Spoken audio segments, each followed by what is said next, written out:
c'est Vanessa de la CGT Magilium Artal.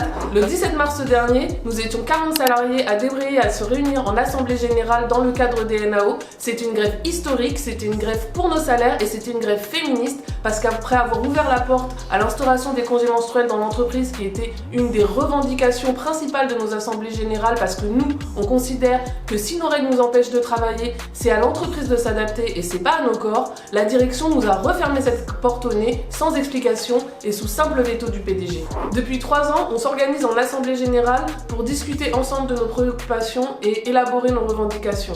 Globalement, c'est le lieu où on va discuter et décider de nos stratégies à mener. C'est la 2e année consécutive qu'on vote cette revendication en assemblée générale parce que pour nous, c'est essentiel que nos collègues qui souffrent n'aient pas à travailler dans ces conditions. Cette année, on a aussi monté une commission de femmes pour appuyer ces revendications et parler de réalités qui sont en fait très peu discutées dans l'entreprise, comme le fait que les infrastructures ne soient pas adaptées aux règles au quotidien par exemple. À ça, c'est rajouter le fait que la direction s'est cette année montrée disposée à mettre en place ce dispositif, ce qui a légitimement créé beaucoup d'espoir parmi les salariés. Du coup, quand la direction a finalement retiré cette proposition de l'accord final au bout de 4 mois de négociation et sans explication, il y a eu beaucoup de frustration et un sentiment de mépris.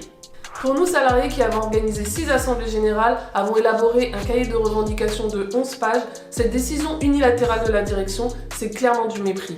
C'est aussi la négation des inégalités de genre qui existent dans l'entreprise, c'est la négation de la condition de santé de nos collègues et ce que ça montre, c'est que si nous, salariés, nous avons intérêt à ce que nos collègues ils se sentent bien, pour la direction en revanche, peu importe, tant que les bénéfices rentrent. Ce mépris affiché pour les salariés alors que les bénéfices ne cessent d'augmenter, ça doit nous inciter à continuer à nous organiser, notamment dans un contexte de rachat du groupe par un fonds d'investissement orienté défense.